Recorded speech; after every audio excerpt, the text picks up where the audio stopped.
Welcome to The Explainer. Today, we're going to tackle a big one, corporate hedging.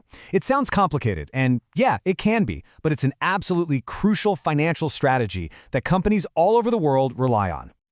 All right, so to really get this, let's start with a question. What's the one thing that keeps the CFO of a global company up at night? It's this, uncertainty. It's the one thing they have absolutely no control over, right? All that financial chaos from markets that are constantly changing. And all that uncertainty, well, it creates something we call financial risk. And trust me, this can have a massive impact on a company's bottom line.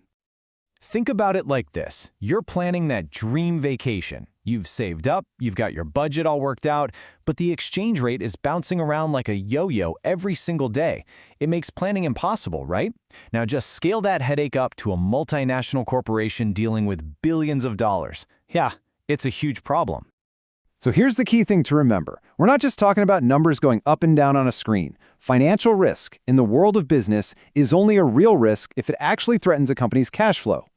The actual money they need to pay their bills, their employees, and keep the lights on. Okay, so that's the problem. It's big, it's scary. So what's the solution? How do companies fight back against all this uncertainty? This is where hedging comes in. Think of it like a safety net for their finances. Or maybe a better way to put it is a financial shock absorber. It's a strategy designed to take all that unpredictable craziness and make it predictable. And this right here is a super important point. The goal of hedging isn't to get rich quick or to make some genius bet on the market. Nope. It's all about reducing the variability, the wild swings in their expected cash flows. In plain English, it's about stability. So why do they care so much about stability? Well, think about it. If your income is predictable, you can plan for the future. You can confidently decide to build that new factory or launch that new product or hire a bunch of new people. Without that stability, every big decision becomes a massive gamble. Okay, this all sounds great in theory, but how does it actually work? How can a company literally lock in a piece of the future? Well, one of the most common tools they use is something called a forward contract. And this is a great place to start, because if you get this, the rest of it makes a whole lot more sense. It's actually pretty straightforward. First, two companies agree on a price for something, let's say foreign currency. Second, they pick a date in the future for the exchange. And third, when that day comes, they make the trade at the price they agreed on way back when. It doesn't matter if the market price is totally different, the deal is the deal. And just like that, poof, the uncertainty is gone. All right, let's take this out of the textbook and into the real world. We're going to look at a real-world example from a massive global company, Heidelberg Materials, to see how their hedging playbook works. And what's so fascinating here is you can really see their philosophy. For them, it is purely defensive. They want to minimize those cash flow variations, stay flexible, and this part is huge. They see their treasury department as a cost center. That means its job isn't to make money, its job is to protect money. Hedging is just the cost of doing business safely. So, what's the ultimate goal for them? In their own words, it's to buy time. That's what it's all about. When a huge market shock hits, and it will, the hedge acts like a shield. It absorbs that first blow, giving management the breathing room they need to think, to react intelligently, and to plan their next move instead of just panicking.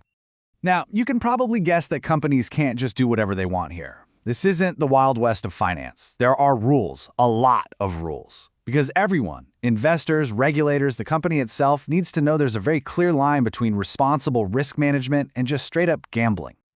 And those rules come in the form of these dense accounting standards, stuff like ASC 815.